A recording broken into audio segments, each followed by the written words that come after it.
Hello everyone. आज हम बात करने जा रहे हैं बैंक निफ्टी। जैसा कि आप लोगों ने थंबनेल में देखा ही होगा कि आज का प्रॉफिट एक शानदार प्रॉफिट हुआ है, तो उसी के बारे में आज हम बात करेंगे। उसी के बारे में हम आपको आज जानकारी देंगे। पहले तो हम आपको बता दें कि आई होप आप लोगों ने इतने अच्छे मोमेंट में जो आज बैंक निफ्टी में हमें देखने को मिला है, तो आप लोगों ने कैप्चर किया होगा। तो उसी के बीच हम आपको कुछ जानकारी देंगे कि हम कैसे किसी एक मोमेंट को कैप्चर कर सकते हैं। तो चलिए फिर हम बात करते हैं कि हम बड़े मोमेंट को कैसे कैप्चर करेंगे और कैसे हम पकड़ेंगे। जैसा कि आप यहाँ पर देख पा रहे होंगे कि हमने कुछ लाइंस ड्रॉ की हैं यहाँ पर। जैसे तो एक ये होगी जो हमारी लाइंस ड्रॉ हुई है। Let me show you something. ये आपने देखा ही होगा कि एक लाइन हमने ड्रॉ की है, और ये लाइन आप लोग आराम से देख भी पा रहे होंगे कि ये हमने कैसे ड्रॉ की है। तो हम आपको वही एग्जैक्टली बताएंगे कि हम बड़े मूवमेंट को कैसे कैप्चर कर सकते हैं। अगर ये मूवमेंट हमें नहीं मिलता, अगर इस ब्रेकआउट नहीं होता, तो हम जो है इसी दो लाइनों के बीच में ही ट्रेड करते।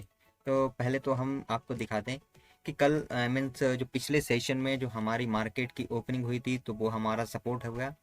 जो हमारी मार्केट की ओपनिंग हुई थी ना कल यहाँ पर, तो ये हमारा सपोर्ट कहलाएगा। और जो हमारा मार्केट का फ्राइडे के दिन जो हमारा अपर सर्किट यानी कि जो हाई मारा था, वो हम यहाँ पर एक लाइन ड्रॉ कर लिए, जैसा कि आप यहाँ पर देख पा रहे होंगे। ये हमें एक दिखाता है कि स्ट्रॉन्ग रेजिस्टेंस और स्ट्रॉन्ग सपोर्ट। अगर इस सपोर्ट को अगर इसने ब्रेक किया तो एक अच्छे से मूवमेंट को एक अच्छा सा मूवमेंट हमें देखने को मिलेगा। तो चलिए हम फिर बात करते हैं कि हमने इस मार्केट को कैसे मूवमेंट को कैप्चर किया है। तो पहले तो हमारा मार्केट यहाँ पर ओपन हुआ, गैप अप थोड़ा ओपनिंग होने के बाद नीचे आया, जो कि हम आपको बताते हैं कि पिछले सेशन की हमारी क्लोजिंग और जो हाई मारा रहता है, वो हमारे लिए बहुत ही इम्पोर्टेंट होता है। तो यहाँ पर इसने सपोर्ट लिया, थोड़ा कल की क्लोजिंग का सपोर्ट लेने के बाद फिर ऊपर गया। ऊपर आपने देखा होगा, यहाँ पर थोड़ा सा आप गौर करेंगे। यहाँ पर चार कैंडल बनाई है, लेकिन इसको ब्रेक नहीं किया है। जो हायर मारा था, आज का जो हाई हुआ था, जो गैप अप ओपनिंग हुआ था, इसे ब्रेक नहीं किया है। अगर इसे ब्रेक नहीं किया है तो इसका मतलब ये होता है कि ये जो हमने जो लाइन ड्रॉ की थी, ये एक अपने आप में बहुत ही स्ट्रॉन्ग रेजिस्टेंस है, जिसकी वजह से ये हमें ऊपर की साइड मूवमेंट देने में इच्छुक नहीं है, या ऊपर की साइड मूवमेंट हमें देखने को नहीं मिल सकता है। तो यहाँ पर रेजिस्टेंस लिया, रेजिस्टेंस लेने के बाद डायरेक्टली जो है नीचे की साइड हमें 100 पॉइंटों का एक मूवमेंट देखने को मिला, 100 से 150 पॉइंटों का। फिर यहाँ पे कंसोलिडेशन सा हमें देखने को मिला।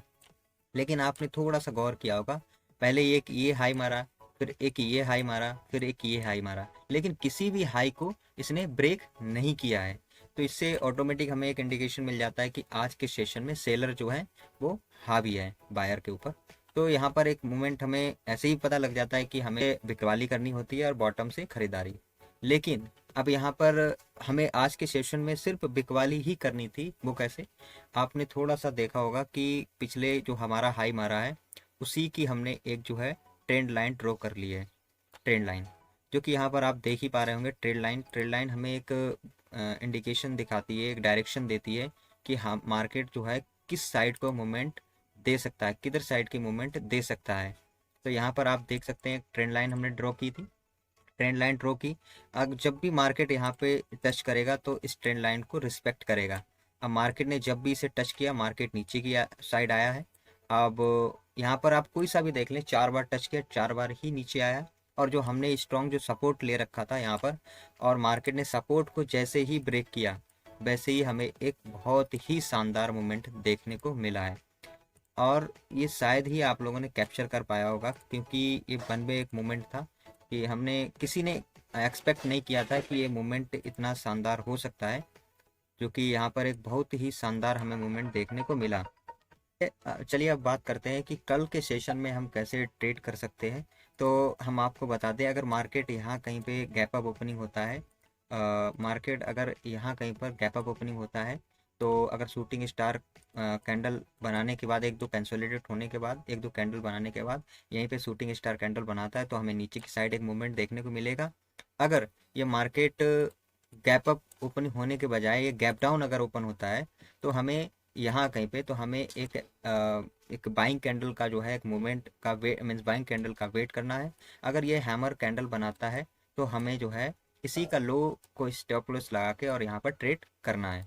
और ये हमारा जो है रेजिस्टेंस रहेगा, एक हमारा ये रेजिस्टेंस रहेगा। अगर इसे ब्रेक करता है तो हमारा स्ट्रॉन्ग रेजिस्टेंस जो है ये रहेगा। बाकी ये जो है रेजिस्टेंस रहेगा, क्योंकि हमने आपको ऑलरेडी बताया कि 43,000 या 44,000 या 44,500 एक अपने आप में ही सपोर्ट एंड रेजिस्टेंस होता है, तो ये ऑटोमेटिक अपने आप में एक रेजिस्टेंस कहलाएगा।